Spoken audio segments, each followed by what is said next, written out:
Bienvenidos, gracias por acompañarnos. Mi nombre es María Magdalena, soy una de las editoras de Las Furias, junto con Nicolás Cerruti y Romina Lupino, que es la encargada de arte y diseño.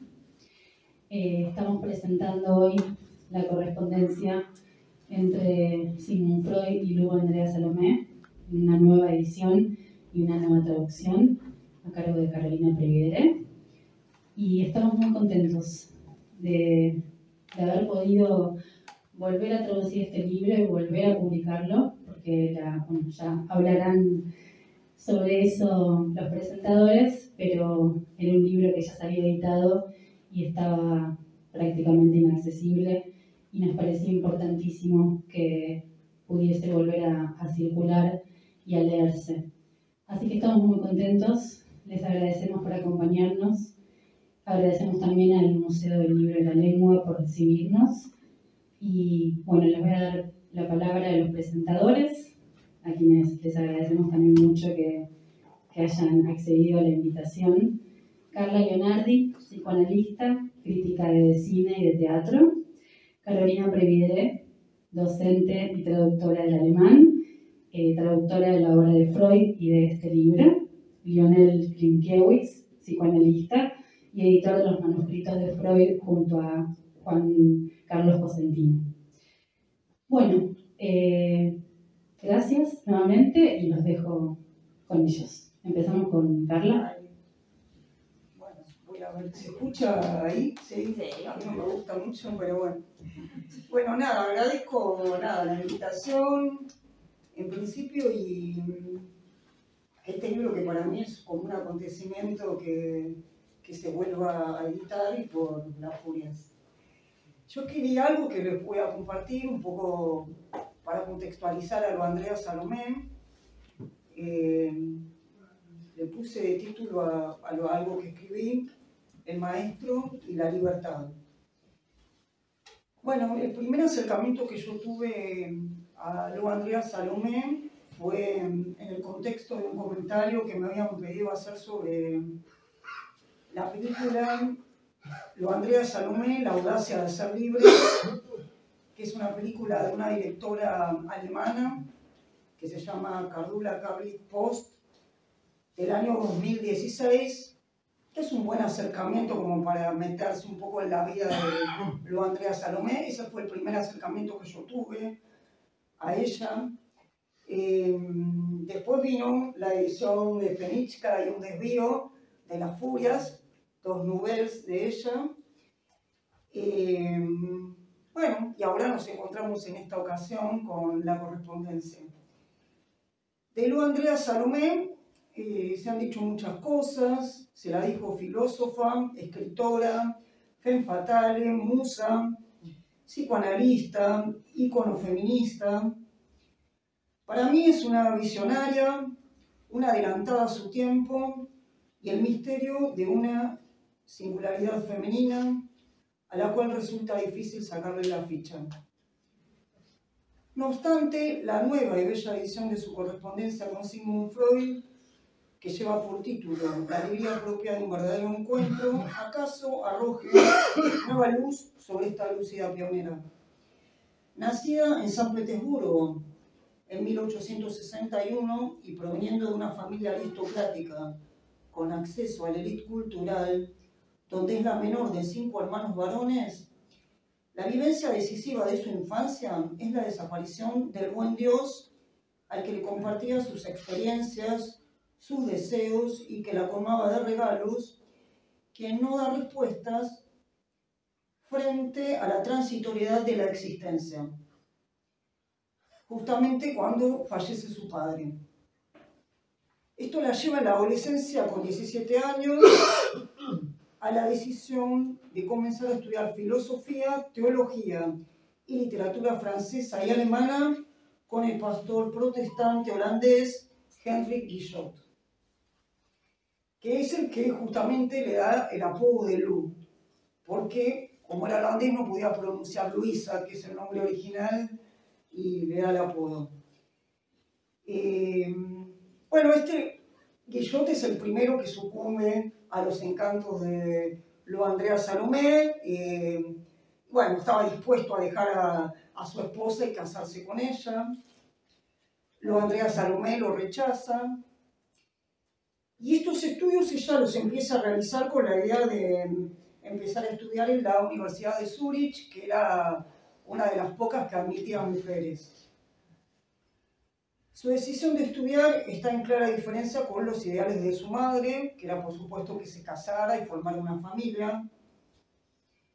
Pero bueno, esta decisión no era como una oposición, ni tampoco era querer tener aquello a lo que accedían sus hermanos, sino que era una genuina búsqueda personal, un empuje deseante que marcara ya su reticencia a participar luego de la primera hora del movimiento feminista, aunque tiempo después se la sitúe como una referente.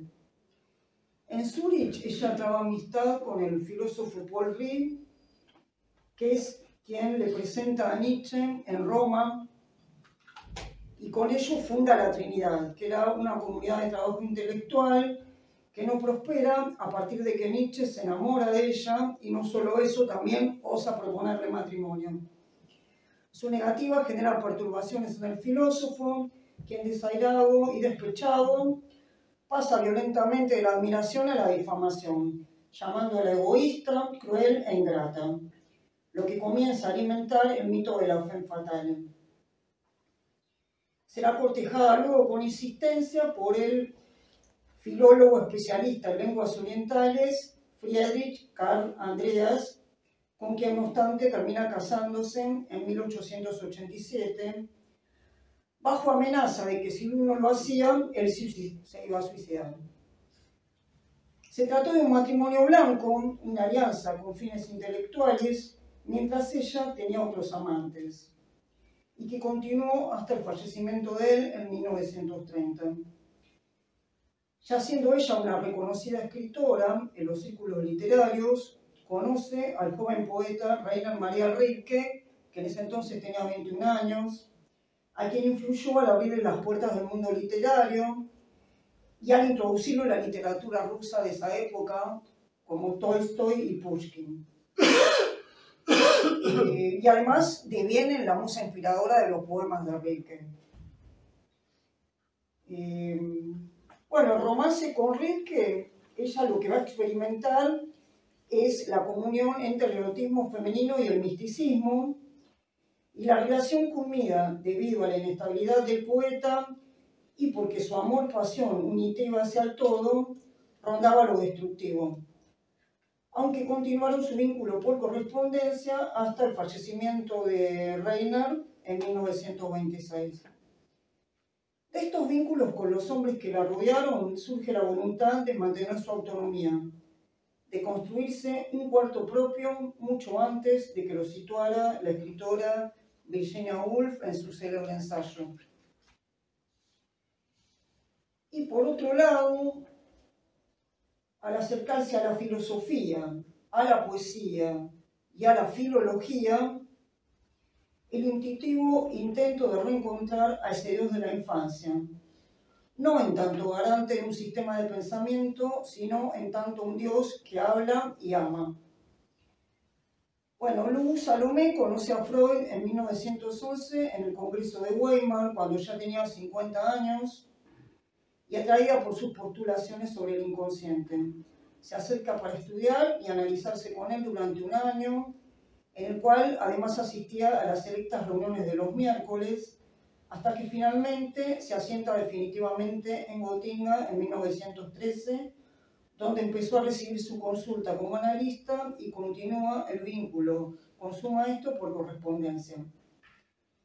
¿Qué puede haber encontrado Lou Salomé en el psicoanálisis? Mi hipótesis es que en la teoría psicoanalítica encuentra el soporte conceptual y en Freud el soporte humano que resonaba con sus intuiciones sobre el erotismo femenino, a las cuales no alcanzaba a formalizar con el lenguaje de la filosofía o la religión, y que balbuceaba y hacía pasar a través de sus escritos literarios. Bueno, a este respecto es interesante detenerse en la correspondencia, en la carta en la que le solicita a Freud su texto sobre Introducción al Narcisismo. Dice ella en una de las cartas: es un tema que me persigue de larga data, circunstancia cuyo fundamento es de índole personal, como todo, pero ojalá no me desoriente en términos prácticos. Que Freud aborde el narcisismo, que es un tema que ya estaba en sus inquietudes filosóficas, se vuelve decisivo para Lu. En primer lugar, porque a causa de él, Lu abraza definitivamente la causa freudiana y abandona el grupo de estudio con Adler, que ya estaba en franca ruptura con el psicoanálisis freudiano, aunque Freud le permitía participar de ambos espacios simultáneamente, sin que hiciera mención en ninguno de los dos espacios que iba de uno a otro, digamos.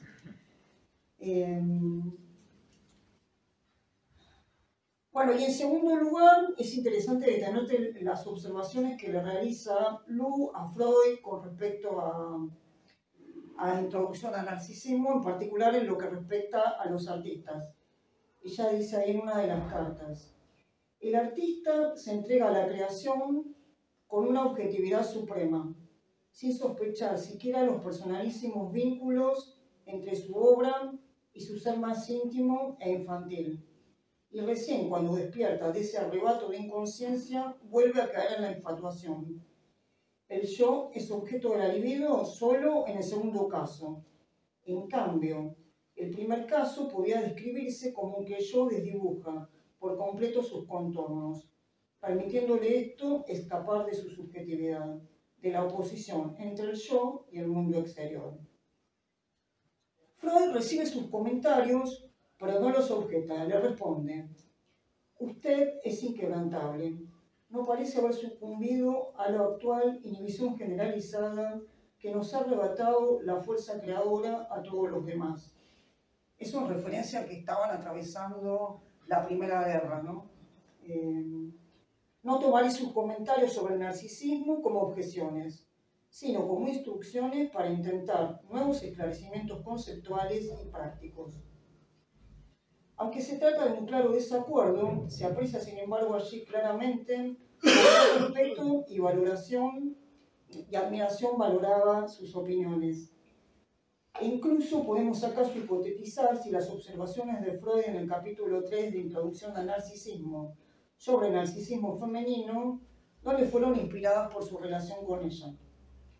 Dice Freud: la evolución muestra muy distinto curso en el tipo de mujer más puro y auténtico. En este tipo de mujer parece surgir, con la pubertad, una intensificación del narcisismo primitivo, que resulta desfavorable a la estructuración de un amor objetal regular. Tales mujeres solo se aman en realidad a sí mismas, y con la misma intensidad con que el hombre las ama. No necesitan amar, sino ser amadas, y aceptan al hombre que ya en esta condición.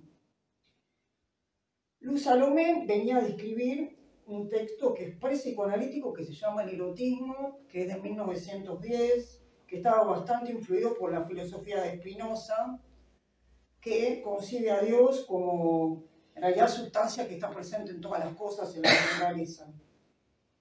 En este texto concibe el erotismo como fuerza vital que excede lo netamente corporal y que articula la búsqueda de placer con la aspiración a lo absoluto en la creación artística, en la religión y en el amor.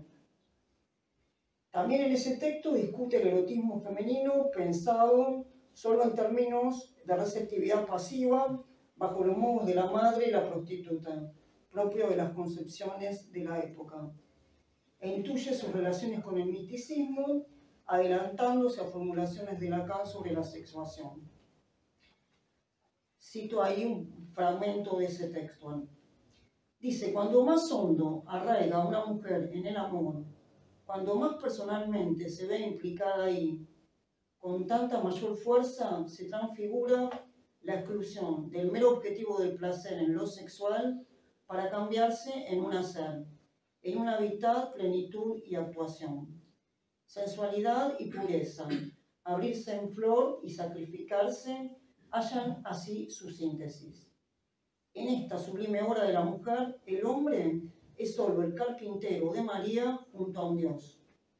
Y se podría afirmar que en la medida en que el amor del varón por su condición propia, de su activa parcialidad, necesita de su propia aportación, puede sentirse por ello más desvalido que la mujer, que, viviendo más plena y pasivamente, siente su impulso en cuerpo y alma hacia el florecimiento, el enardecerse con todo su pleno contenido vital para convertirlo así en un logro.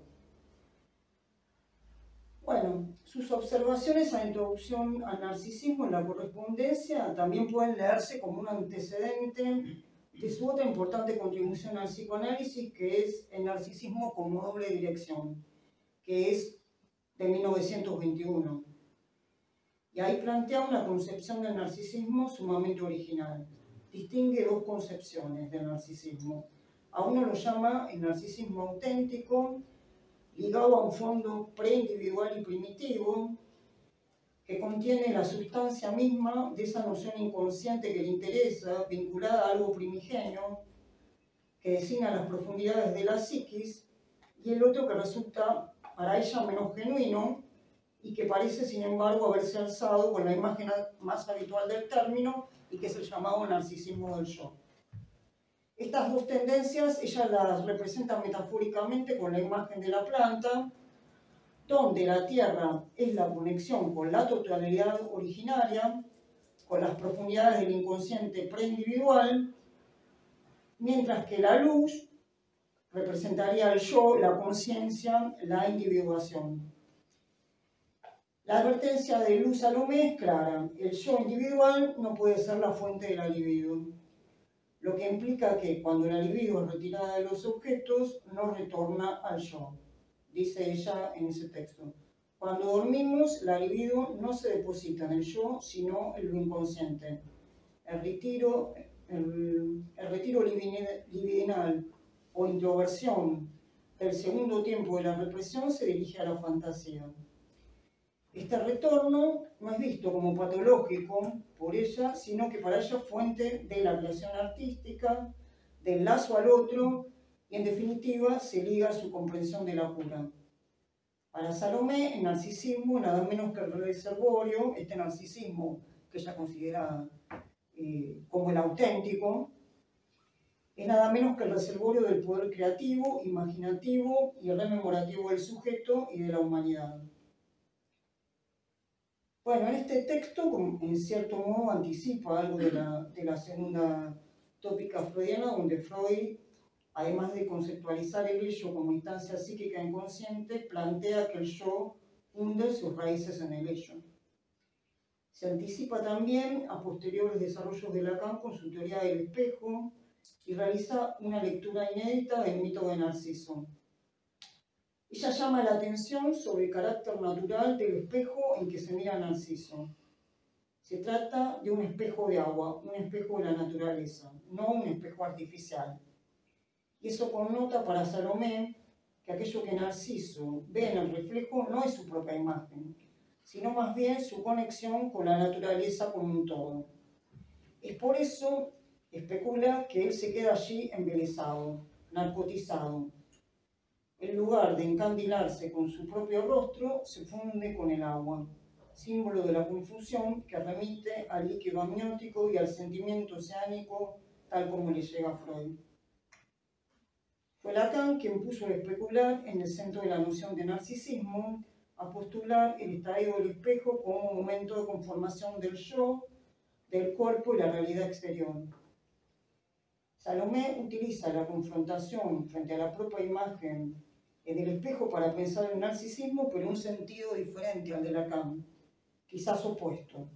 Si para Lacan lo que siente el niño es el júbilo por el reconocimiento de que ese yo constituido le pertenece, para Salomé se trata de un duelo por la totalidad perdida.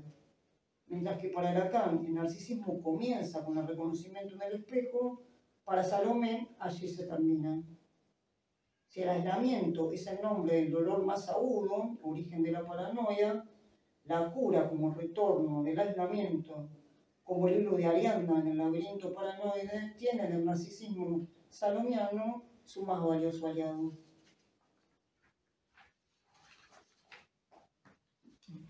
Bueno, por otro lado, ahora me voy a referir inicia la correspondencia, para mí este libro se abre a múltiples puertas de entrada. Podemos entrar a este libro en términos literarios y ahí asistimos al estilo breve del hombre de ciencia, propio de quien inventa algo nuevo que antes no estaba, la letra freudiana del inconsciente, pero no por ello carente de lirismo. De hecho, Luz Salomé le dice en una de las cartas: aunque rechace lo artístico, dudo mucho que una obra como la suya hubiera podido concebirse sin la mínima participación de esa cualidad.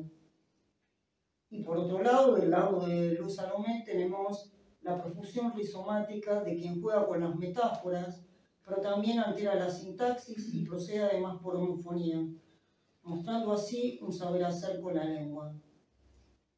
También podemos tomarlo por el lado del lazo entre dos analistas. Se desprende de las cartas, entonces, que Freud no la sitúa como su discípula o como su heredera, como sí lo hacía Nietzsche, sino como una par, una interlocutora intelectual a la que admiraba. Freud se siente extraviado cuando Lu no acude a las reuniones de los miércoles, dice: la última vez estaba entre la audiencia y yo podía guiarme por sus gestos para saber si todo marchaba bien. O por ejemplo también dice: me vi privado de mi punto de anclaje y hablé titubeante. Además la caracteriza como una entendedora por excelencia. Algo que a ella, al uno le gusta que la llame así, pero es el halago con el que Freud da cuenta de que ella no solo comprende en el sentido intelectual, sino que manifiesta un especial atendimiento a sus escritos, a los que sabe leer entre líneas, insuflándoles luego con su aliento, con su hambre y sed de saber, una nueva vida. En este sentido, Freud reitera en las cartas en varias ocasiones: usted da más de lo que recibe. Yo toco una melodía bien sencilla y usted le añade las octavas superiores. Yo disocio una cosa de otra y usted vuelve a unir lo disociado en una unidad mayor. Yo presupongo en silencio las concesiones de nuestra limitación subjetiva y usted llama la atención sobre ellas de manera explícita. En términos generales nos entendimos y opinamos lo mismo. Solo que pretendo excluir todas las opiniones excepto una, y usted más bien las incluye a todas. Da cuenta así Freud en este verdadero encuentro de una conexidad entre dos saberes en el inconsciente, de una verdadera transferencia de trabajo. Además, Salomé siempre mostró un compromiso indudable en la difusión del movimiento psicoanalítico.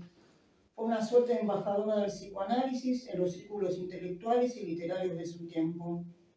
De ahí que por su fidelidad a la causa freudiana y por su impertinencia y su prepotencia de trabajo, haya llegado a ser admitida como miembro cabal de la Asociación Psicoanalítica de Viena en 1922, como se deja ver en las cartas.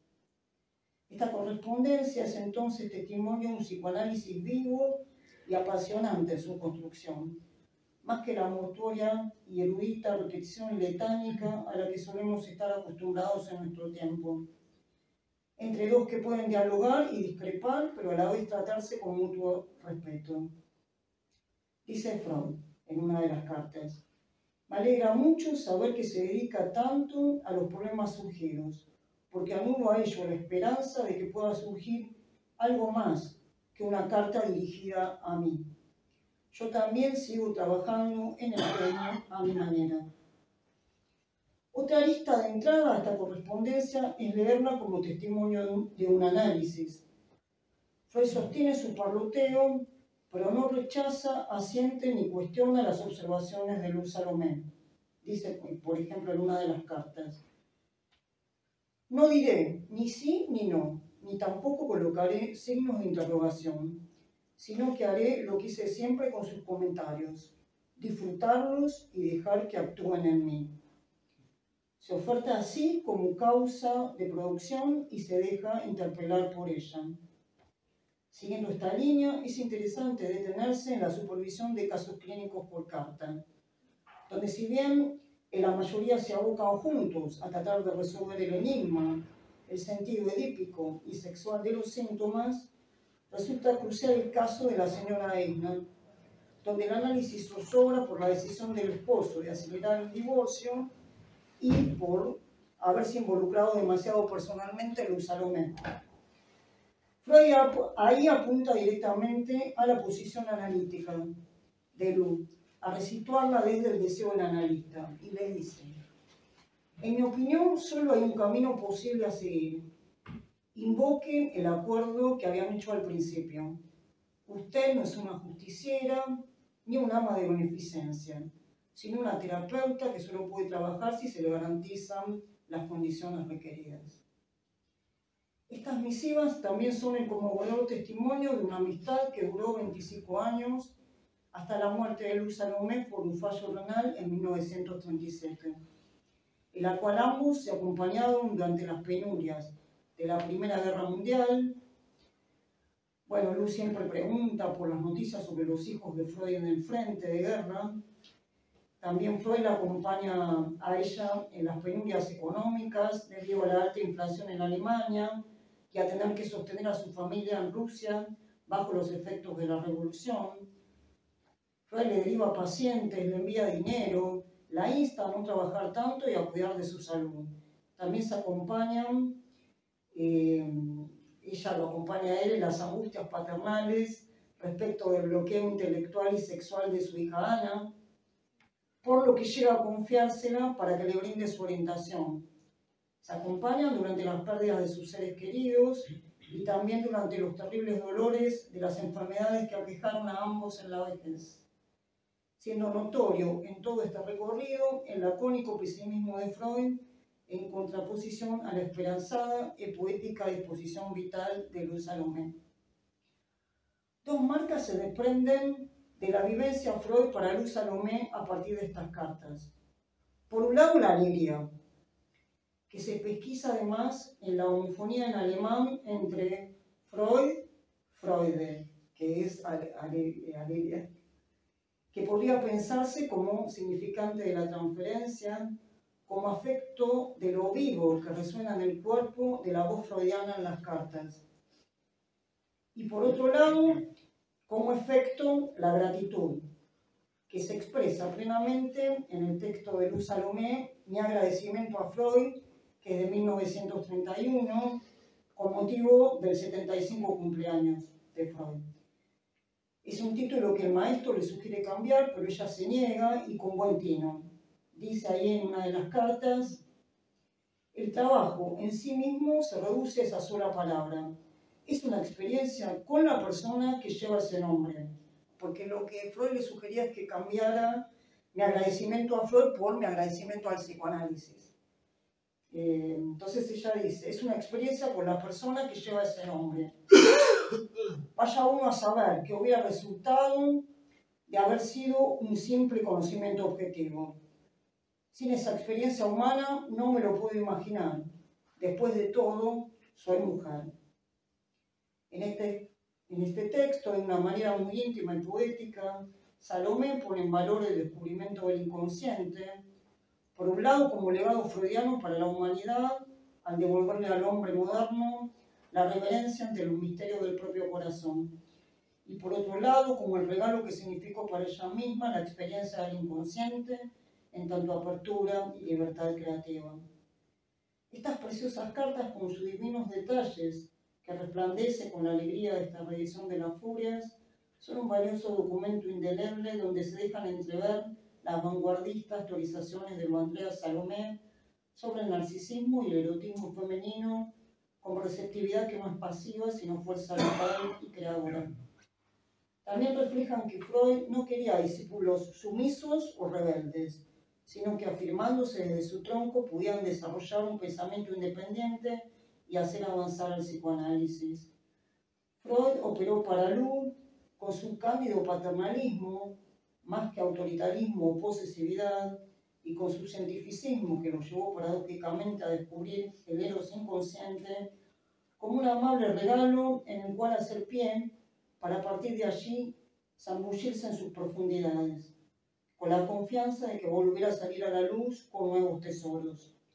Es el gesto de la pionera iconoclasta, que supo vivir como no toda y que nos invita a dejarnos crear e inventar desde las letras vivas de sus primeros pasos sobre el desierto de lo femenino inexplorado.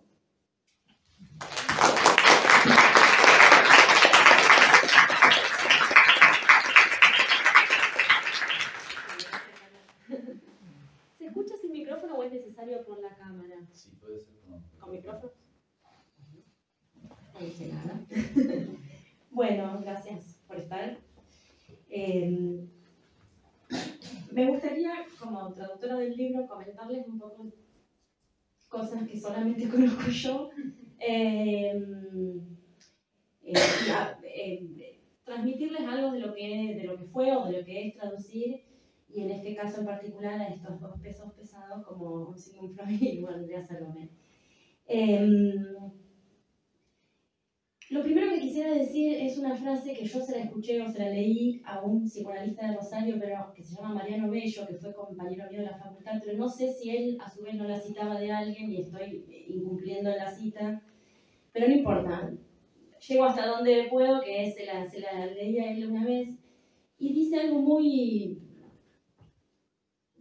contundente, que es lo siguiente.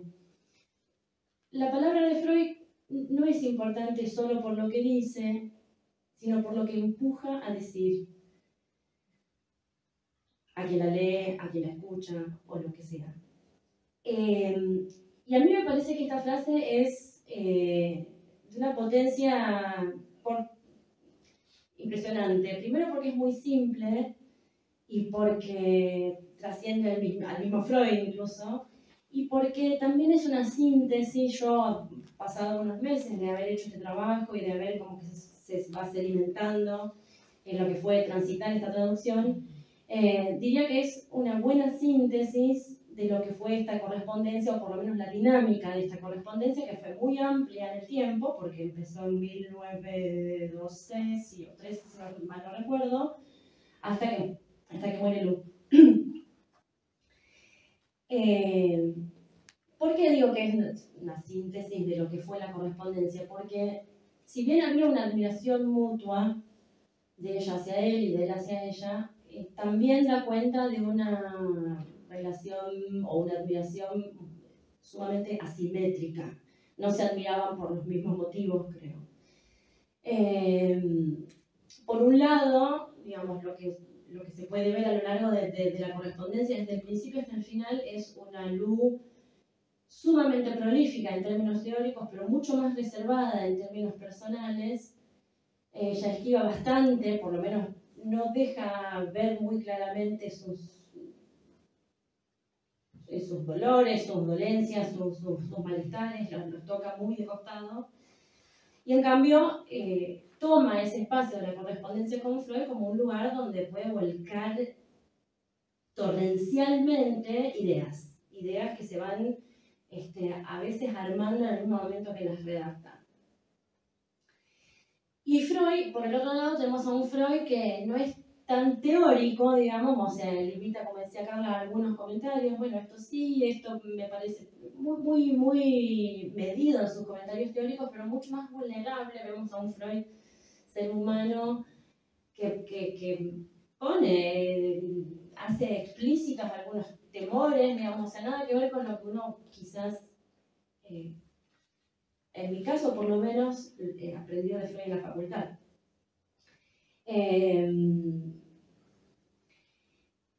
Y esto me da el pie para comentarles algunas cositas, bajando un poco a la cuestión más técnica de traducción.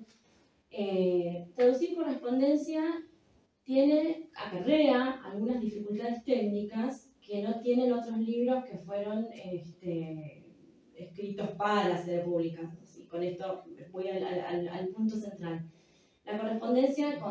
Una correspondencia consiste en textos que no fueron pensados para ser publicados. Primero, que no fueron pensados para que los lea otra persona, y a su vez, un tercero que no sea el destinatario.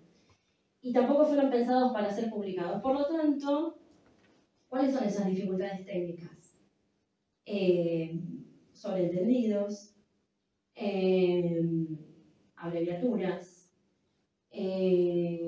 Por ejemplo, pasó en varias cartas que se hiciera mención a cosas que vivieron en algunas veces que se visitaron y que, bueno, uno queda ahí como bien afuera, digamos.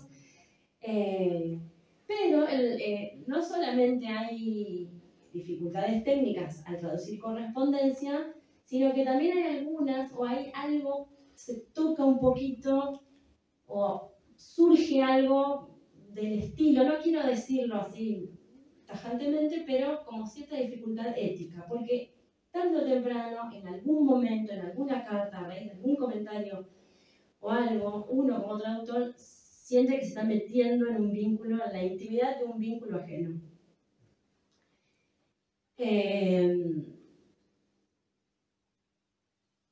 Eso por un lado. Y por el otro es como hacer una obra de teatro, un unipersonal, digamos, pero con varios personajes, porque a veces tenés que pensar y escribir como Lu, a veces tenés que pensar y escribir como Freud, y como, bueno, una especie de trabajo pendular o de ir y venir de una voz a la otra, que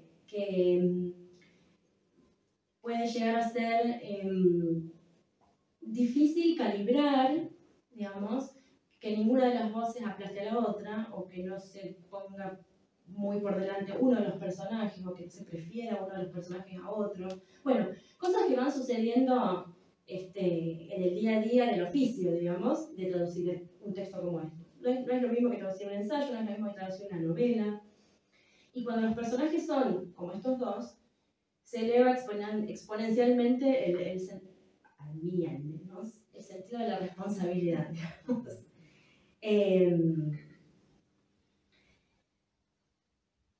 Por otro lado, o agregando a las dificultades técnicas o esta especie de cuestión ética de decir, de no sentir que uno se está metiendo, tuve un adicional que no fue para nada menor, que fue el propio estilo de Lu. Es muy, muy particular porque, como bien dijiste, ella realmente, a mí se me presenta con esta frase, ¿no? Ella hace algo con la lengua, no sé bien qué hace, pero ella hace algo con la lengua que es lo que un traductor esperaría, digamos. La utiliza de una manera completamente impredecible. ¿No? Digo esto porque en alemán, si hay algo que es, podríamos decir, que coincidiría con otros traductores, es que el alemán tiene una estructura tan rígida que lo hace confiable. ¿En qué sentido? En el transcurso de una frase, las palabras aparecen en el lugar en el que todos esperamos que aparezcan. El sujeto está al lado, el verbo está al otro. No hay mucho margen de libertad. Libertad que ella se las toma todas. No todo el tiempo, pero casi todo el tiempo. Y ella, en palabras suyas mismas, ya en el momento le dice en una carta bastante avanzada en la correspondencia, dice yo, la que siempre lucha con la expresión. Yo lo tomé como una confesión a eso. Cuando yo le digo, te estabas dando cuenta, porque ella lucha con la expresión pero no reniega, ¿no? Le cuesta porque el alemán no es su lengua materna, pero lo mantiene, juega, digamos. Hay un contraejemplo que hay un par de momentos en la correspondencia en el que se necesitan algunas precisiones de malentendidos que se dieron con Freud, menores, y que ella a la hora de ser clara puede ser clara en alemán. Entonces, cuando no lo es como que hay una intención o una voluntad de que, bueno, es así. Eso fue muy particular de este libro.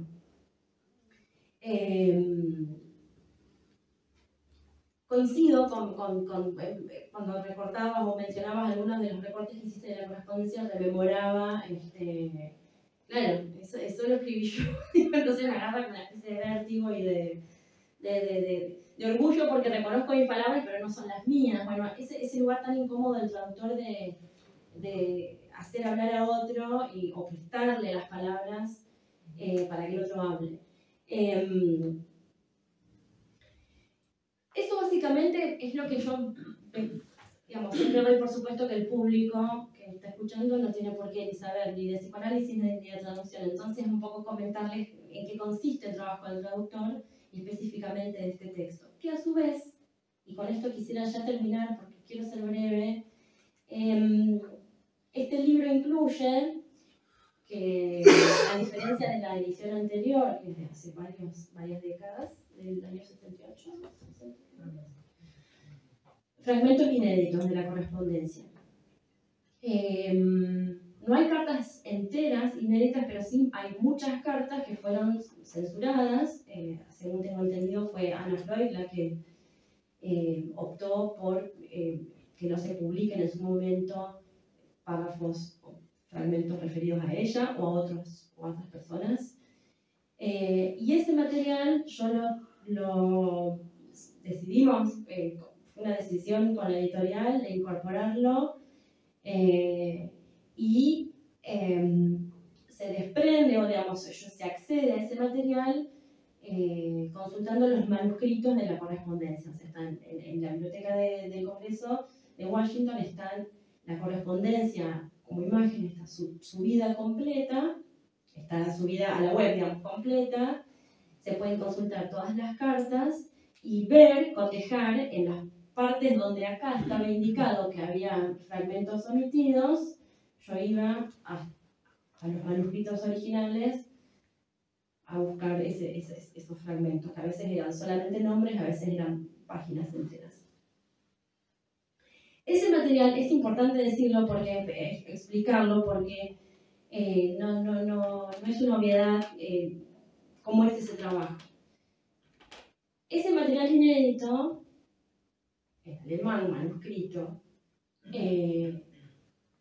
hay que saber leerlo, digamos, además de que no alcanza con saber alemán para poder leer esas partes de las cartas, sino que hay que aprender la caligrafía antigua con la que fueron escritas, que en ese momento era la caligrafía que estaba en vigencia, que después ya hace varias décadas dejó de utilizarse.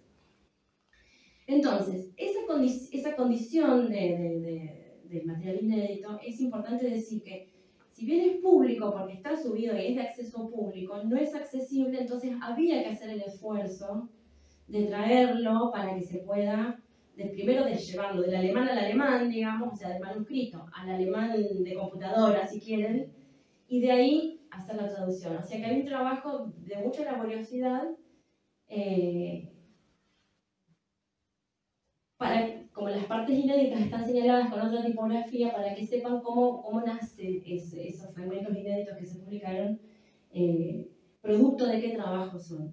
Y que es, me parece que algo que acá Lionel conoce más que yo, incluso diría, porque está acostumbrado a trabajar de esa manera, y que, bueno, quisiera darte el pie con esto, porque también me intriga lo que tenés para decir.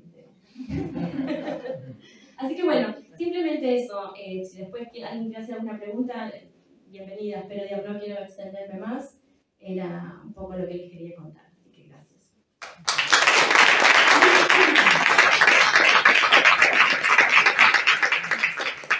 Bueno, buenas noches. Muchas gracias por la invitación para presentar este libro. El problema de ser último es que yo me he sacado un montón de cosas de las que iba a decir. Entonces, ahora voy a tener que inventar. Pero bueno, no importa. Repetir. Miren, la verdad que es una alegría este libro. Cuando Caro me contó ya tiempo atrás que estaba empezando a traducirlo, la verdad que dije, qué bueno. Porque muchas veces hablamos con ella respecto de las correspondencias de Freud y bueno, ahora voy a hablar un poquito de eso, de las dificultades con la correspondencia de Freud. Entonces voy a empezar de otro modo. Respecto a lo que iba a decir, acá son todos seguramente psicoanalistas,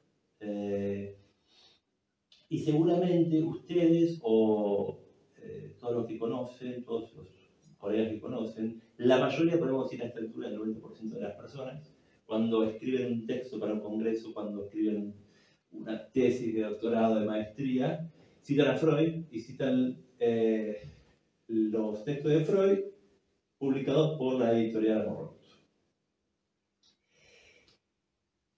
Y uno podría preguntarles por qué.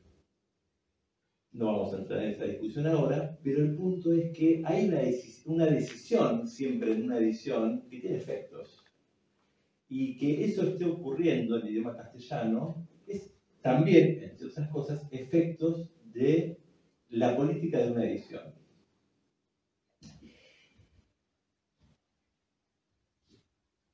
Contaban recién que Anna Freud tuvo mucho que ver con la primera publicación que se hizo de las cartas, que en castellano está por el siglo XXI, que es decir, esa época de los 60, 70. Así como Anna Freud tuvo mucho que ver con la edición de la Standard Edition, que es de donde la edición de Editorial Amor-Orto está básicamente basada. Y si ustedes se fijan, esta vieja edición, cuando termina con un comentario de quien se encarga de la edición. En un epílogo, miren lo que dice. Las cartas de Freud guardadas por ella las tuve a mi disposición en su forma original. No es probable que se haya perdido aquí nada especial. No es probable que se haya perdido aquí nada especial.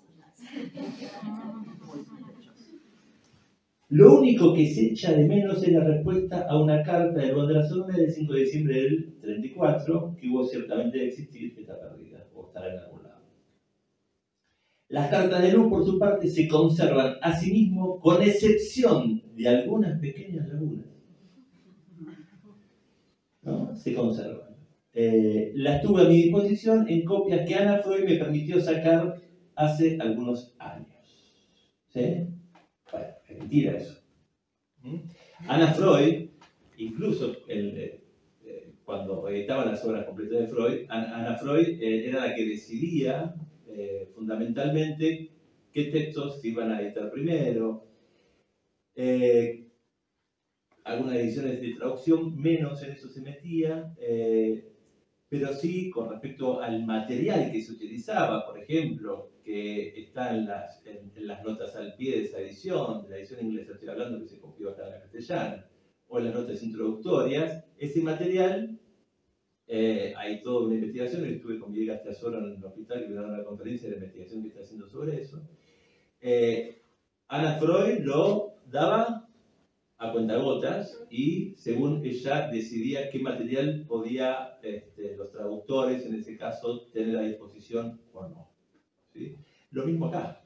Entonces nos encontramos en esta vieja edición, los que tenemos esta vieja edición, cuando teníamos que ponernos no solo a leerlas, porque es una correspondencia hermosa, sino a buscar cuestiones para pensar sobre la obra de Freud o de Luandra Salomé, nos encontramos con muchas omisiones, que son muy claras. De hecho, acá ponen, ¿no?, los puntitos suspensivos. Bien. Esas omisiones son fundamentales, ¿sí? Tanto de cuestiones que tienen que ver con los comentarios de Freud sobre su hija Ana, que igualmente me parece lo menos importante. Uno entiende, bueno, que ciertas cosas de la intimidad en ese momento Ana no quería que se publiquen, pero sí respecto de los casos clínicos. Y ese material faltaba. Entonces, hay un problema de la época, en el momento que se hace este trabajo, que uno podría entender, decir, bueno, ciertas cuestiones, incluso seguramente hay algunos pacientes que todavía están vivos, tal vez, entonces habría que resguardar cierta intimidad. Entonces uno hasta podría disculpar eso. Igual siempre hay una política de edición ahí, ¿no? Entonces, por suerte, ahora tenemos esta edición completa, con salvo esa carta que está perdida, pero con todos esos párrafos faltantes. Es un trabajo que hizo Carolina, que realmente es ese trabajo, ir a buscar el manuscrito, porque además, el otro problema que tiene la vieja traducción es que era bastante mala, ¿no? En mi opinión, era bastante mala. Y miren, vamos a empezar, si quieren,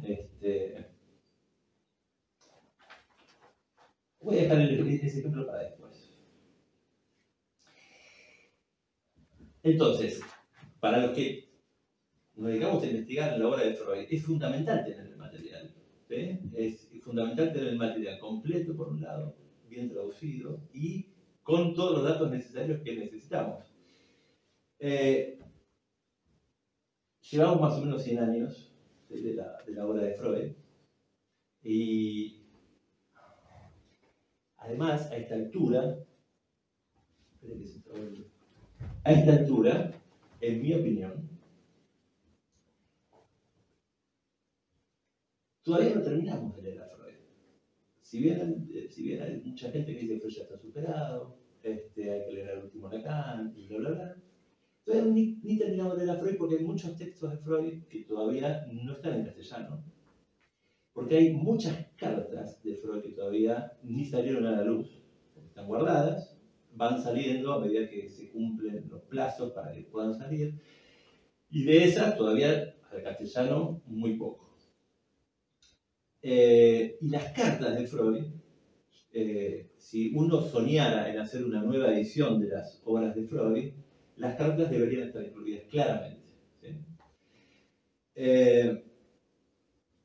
¿Por qué?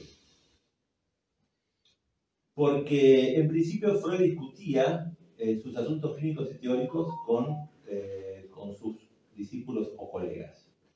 Y con cada uno tenía podríamos decir, un tema de discusión particular, ¿sí? En el caso de Luan de la Salomé, me parece que lo describieron perfectamente. Freud la dejaba hablar, discutía poco con ella, ¿sí? Me parece que pero lo hacía realmente, entiendo yo, con un propósito que era, primero, alentarla a seguir produciendo. Freud le elogió mucho su texto Análisis Sexual, que es muy bueno además, y la alentaba muchísimo. Por algo la elige como mentora de su hija Ana también, ¿no? Y le pide encarecidamente que se encargue un poco de su hija. Y le gustaba mucho lo que escribía. Incluso vos, no la tengo acá, pero vos nombraste una de las cartas, la que habla de las octavas, la metáfora musical. Pocas veces hace metáforas musicales Freud, hay 12 en las cartas. Cuando él le dice que él toma una parte del asunto y ella logra hacer como una síntesis, eso se lo dice solo a ella en ese sentido, que se lo deja en realidad muy ambiguo. Porque Freud eso se lo criticaba a todos sus discípulos. Cuando los discípulos de Freud le mandaban cartas, los trabajos, ya mire, profesor, le mando este trabajo que voy a publicar en la revista o en el congreso, y se lo mandaban obviamente. Entonces Freud lo leía y le decía, escúcheme, usted está muy bueno lo que está diciendo, para bla, bla, bla, le corregía alguna cosa, le daba su opinión, pero le decía, tenga cuidado porque usted se quiere abarcar demasiado. No abarque demasiado. Agarra un fragmento, que era como trabajaba él, ¿sí? Fragmentariamente. Toma un fragmento y dice ese fragmento. En cambio a ella le dice eso con ese tono ambiguo, entre elogio y cierta crítica, ¿sí? Como cierta diferencia. Pero a ella se lo permite, ¿sí? Ustedes van a encontrar que eso mismo se lo dice a otros como un cuidado en otros discípulos. Bien. Voy a poner algunos ejemplos de ciertas cosas que Freud le dice teóricas a ella después. Entonces las cartas en ese punto son muy importantes. Uno no podría, por ejemplo,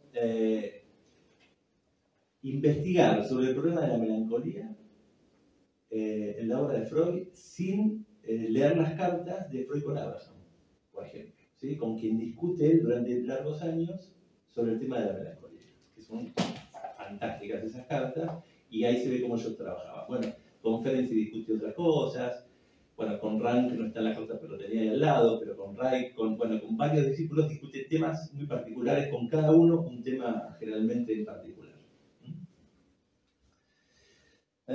Bien, la otra cuestión que se ve muy bien en el libro, y por suerte entonces ahora con la edición completa, digamos, con los párrafos faltantes, es que Freud muchas veces, no solo con Luz, sino con muchos otros analistas, supervisaba por carta, obviamente, ¿sí? No tenían WhatsApp, teléfono, Zoom, ni nada por el estilo, ante la distancia. Entonces supervisaba por carta. Entonces es muy interesante, porque ahí está la clínica, ¿sí? Cómo Freud pensaba la clínica y cómo sus colegas y discípulos pensaban también la clínica, a medida que transcurrían los años y los desarrollos del psicoanálisis iban avanzando, ¿no? Bien. Y la otra cuestión, entonces, con respecto a las cartas, es que, lamentablemente, las cartas de Freud están todas editadas en años muy, muy distintos y editoriales diferentes, ¿sí? Algunas incluso no están directamente del alemán, sino que están del inglés, porque en inglés hay muchas más cartas editadas que en castellano. De hecho, la edición completa, digamos, en inglés ya estaba de las cartas de Luca. Nosotros no la teníamos. Se hizo un intento en castellano con las famosas tomos de Caparrós, ¿sí? De las cartas de Freud, que se hizo una selección, pero eso es una décima parte de lo que son todas las cartas de Freud.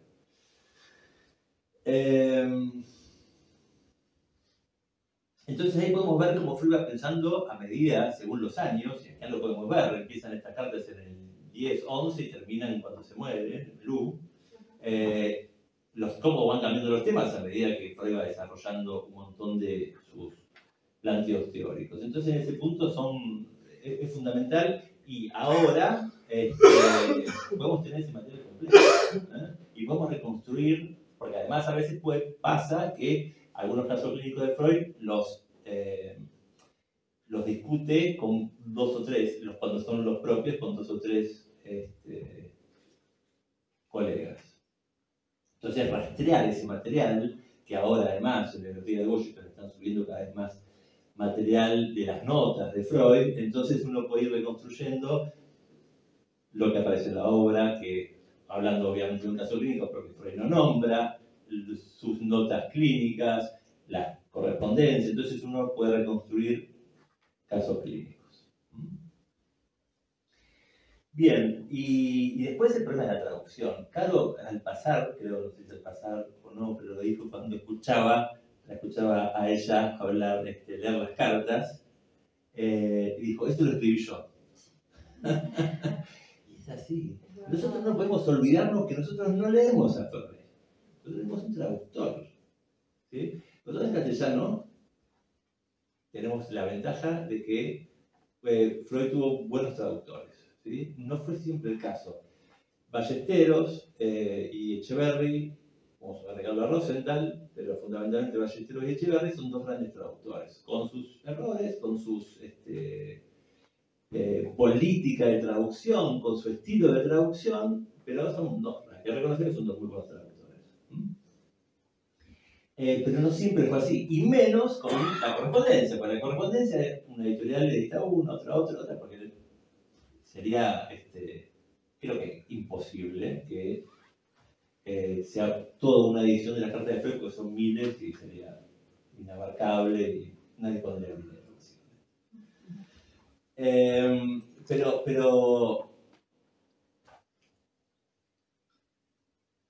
entonces a veces cuando uno va a las cartas, uno termina en los originales, ¿sí? Porque empezás a leer esa carta y empezás a encontrar conceptos y te das cuenta que hay cosas que no están bien, entonces hay dudas, entonces hay que ir al original, ¿sí?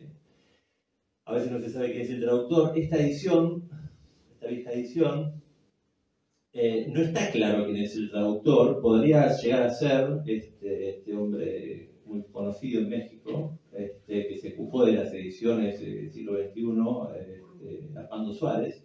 No sé si realmente fue él, pero no importa. Tendría que decir acá traducido por, y no lo dice. ¿Sí? Bueno, para mí la prosa en castellano deja bastante que desear. Entonces pasa eso con las cartas de Freud. Pasa que hay que muchas veces ir a recurrir al texto original. Y si ese texto original encima no está completo, hay que ir al manuscrito. Bien. Y con respecto a la traducción, entonces les iba a leer algo, ¿no? Para recomendarles el libro y que lo compren. Miren esto.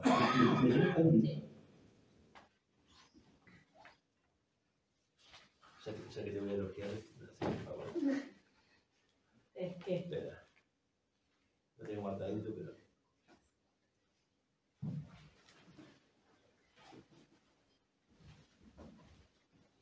Recién se conocen Lu y Freud, y Lu ya iba a las primeras reuniones ahí, y de la Sociedad de Viena.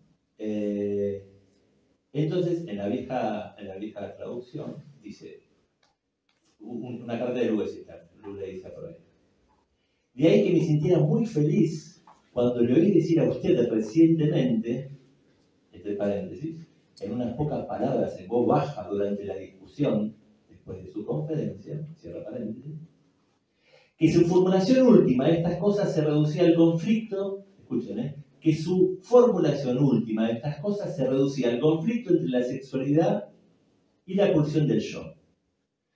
También sus formulaciones anteriores eran tales, pero podría parecer como si el acento principal recayera casi únicamente en lo sexual, en tanto que en realidad se apoyaba desde siempre en lo reprimido. Entonces dice, pero entonces, ¿qué le dijo Freud? ¿Le dijo una cosa? ¿Qué le dijo? ¿Sí? No queda claro. Entonces fíjense cómo eso se aclara muy bien cuando Carolina escribe.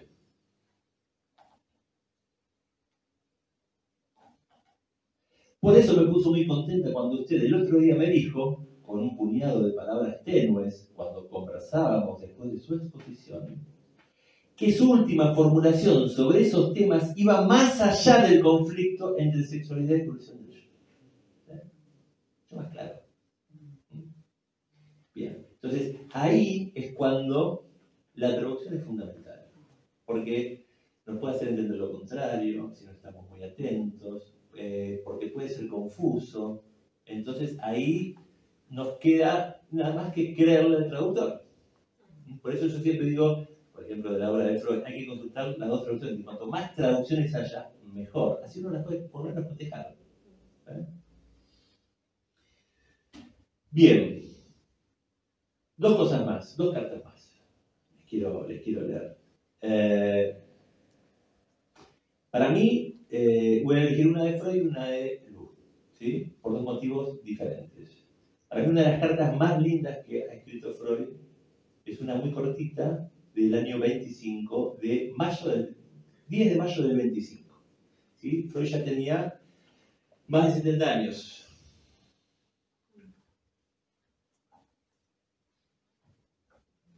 Esperen que está por acá. Que es una carta, además, que estaba incompleta, ¿sí? En la edición anterior.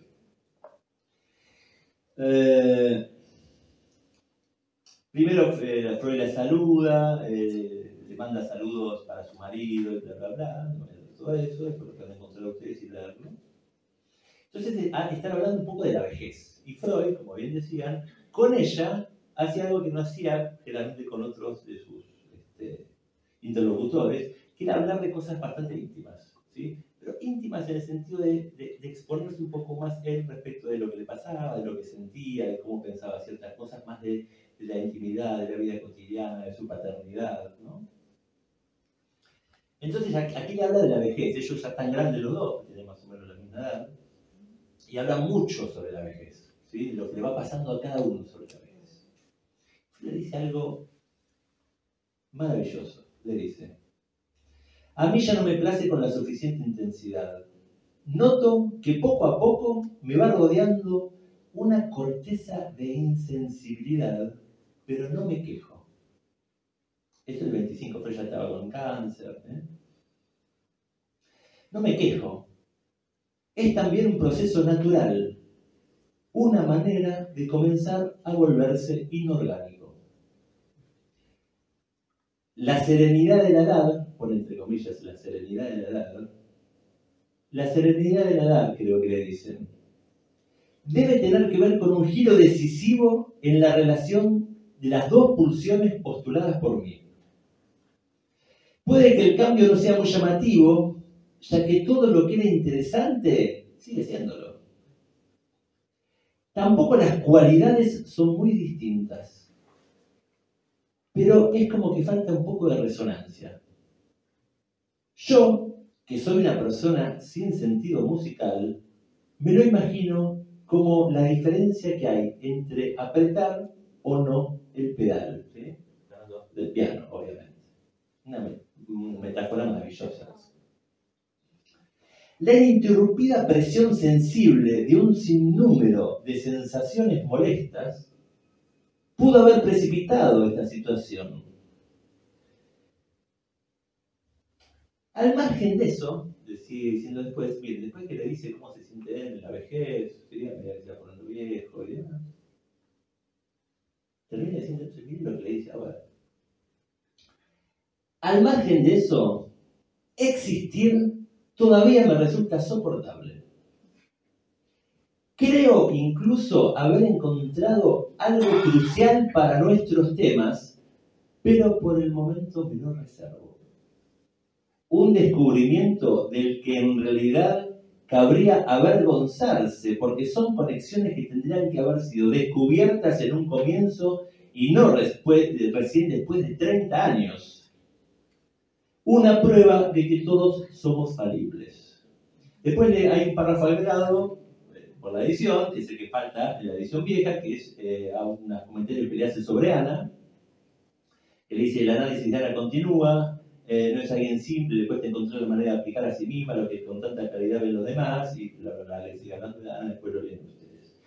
Pero ahí tienen otra cuestión. Fíjense, primero le hablan de su vejez y todo lo que él va sintiendo de la manera. El otro día me enteré, estaba en México, y me enteré que un analista muy reconocido francés, ya falleció, pero muy conocido,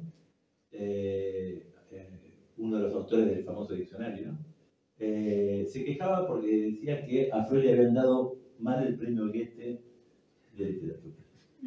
¿Sí? Porque dice que escribía para él. Bien, sin paréntesis. Sí, lo dijo en México. Se ve que lejos de Francia. Bueno, pero y fíjense lo que dice acá, ¿sí? Me avergüenza porque en realidad estoy descubriendo algo que me tendría que haber dado cuenta hace 30 años, pero que es muy importante para lo nuestro, pero me lo reservo igual, por no se lo dice, ¿sí? Acá, esta vieja edición tiene algunas notas, algunos comentarios sobre cuestiones no sé, por ejemplo, algunos datos de qué congreso era cuando nombraron un congreso, esas cuestiones. Entonces, sobre ese párrafo tiene un comentario. Y dice que Freud en realidad estaba diciendo que iba a escribir División, Síntoma de Angustia, que lo empieza a escribir justamente un mes después. Bueno, no es eso el descubrimiento. El descubrimiento tiene que ver que en ese mismo momento que escribe División, Síntoma de Angustia, escribe el texto de la alegación. Y justamente en el texto de la alegación no se iba a llamar el texto así la alegación, sino que se iba a llamar la alegación y la desmentida. ¿Sí?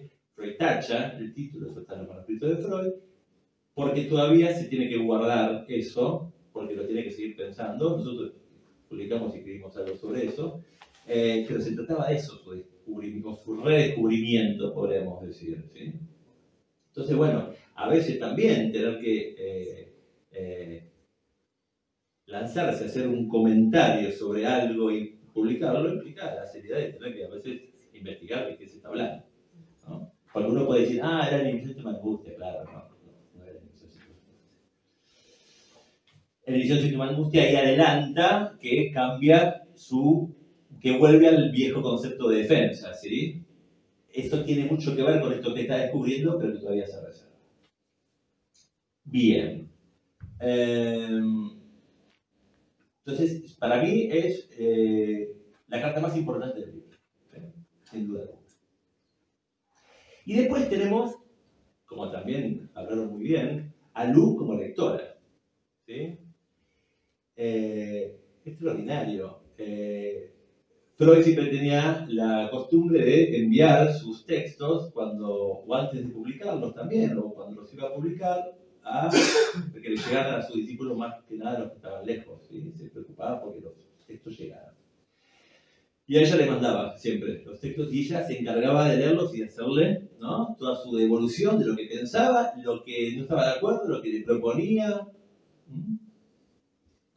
Entonces, en la carta en 1924, en diciembre del 24, Freud le envía el yo y el ello, juntitos, el yo y el ello, y neurosis y psicosis, que salen publicados prácticamente al mismo tiempo, o escritos por lo menos prácticamente al mismo tiempo.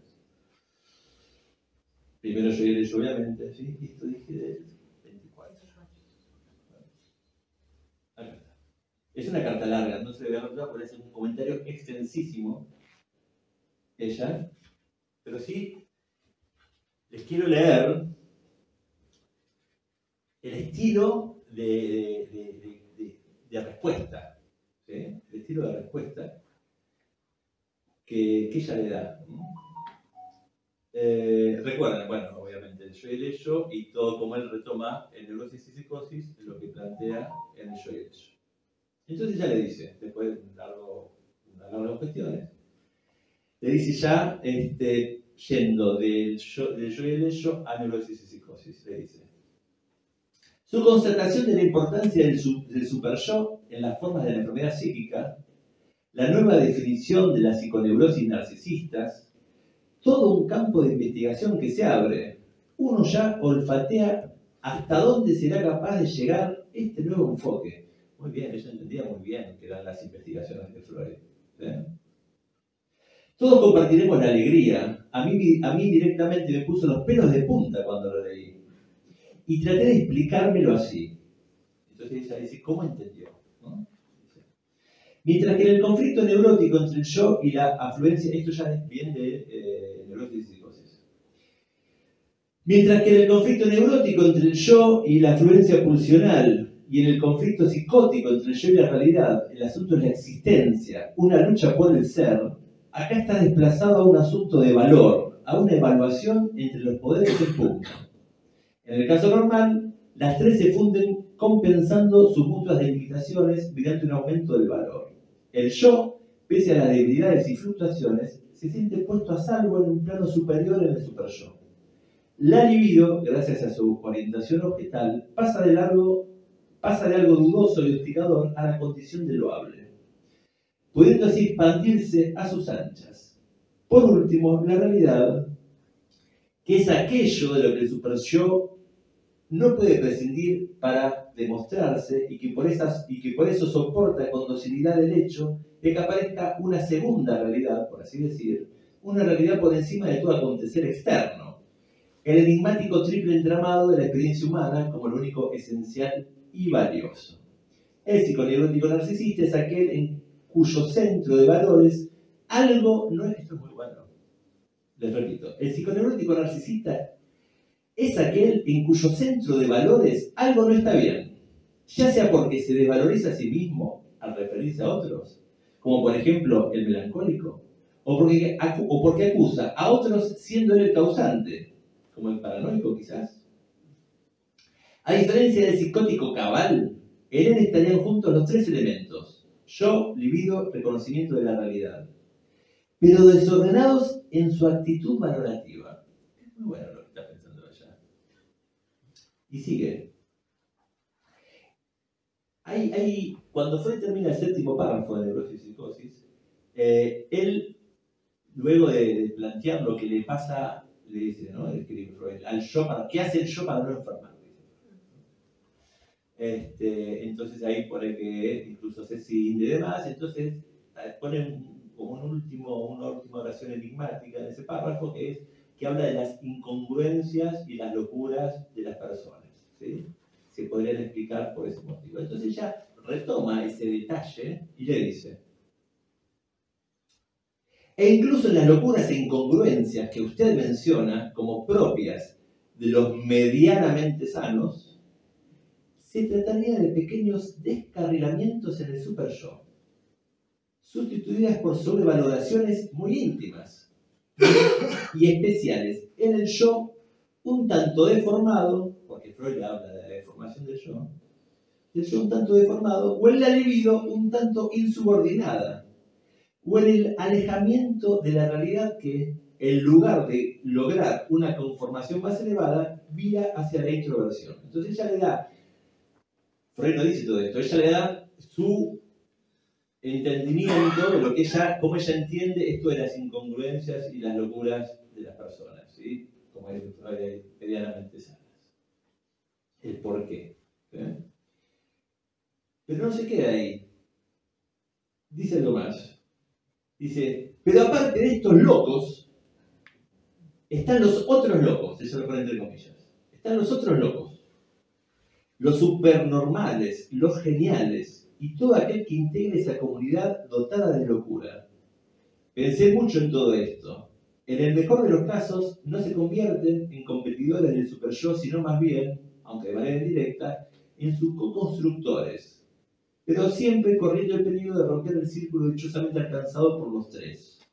Bueno, y ahí sigue explicando algunas cosas más. Pero, digo, es una lectura muy puntillosa de los textos de Freud, porque aparte me parece que era como parte del amor que ella le profesaba, ¿sí? Diciendo, yo voy a leer lo mejor que pueda lo que vos estás escribiendo. ¿Sí?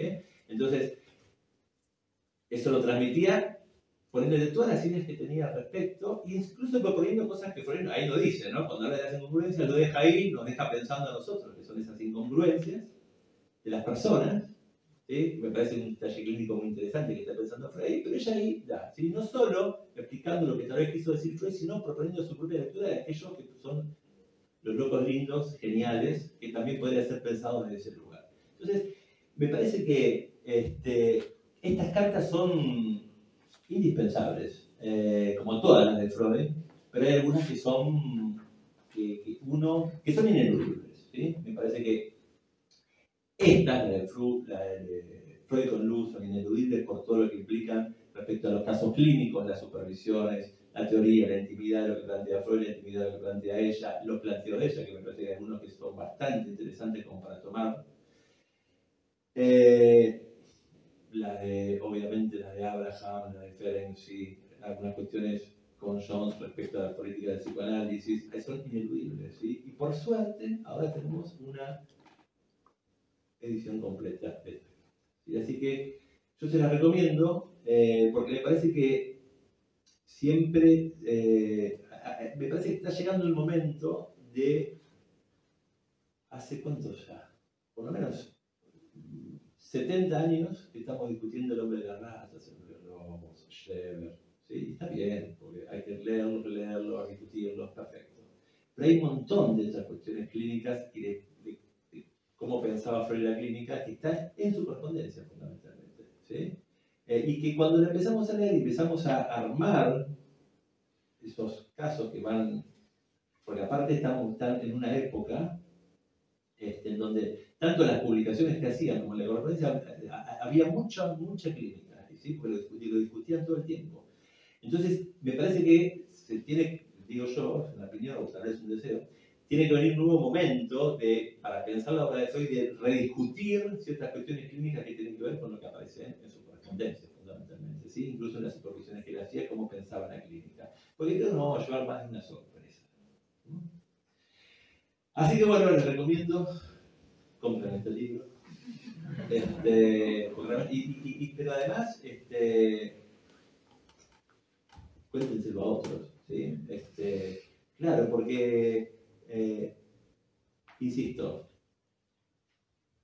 no terminamos de leer a Freud, hay mucho material todavía por salir, hay mucho por hacer y hay mucho por repensar respecto de la obra para pensarla de otro modo. No se va a poder pensar la obra de Freud de un lugar un poco más novedoso si no se toman en cuenta su correspondencia, ¿sí? Yo estoy absolutamente seguro de eso. Así que bueno, eso. Y la verdad felicitarla a Carolina porque el trabajo, no conozco muy bien cómo trabaja, y el trabajo que ha hecho es fenomenal. Así que, porque sé lo difícil que era traducirla a ella, además, fundamentalmente. ¿Sí? Así que, bueno, felicitaciones. Bueno, muchas gracias.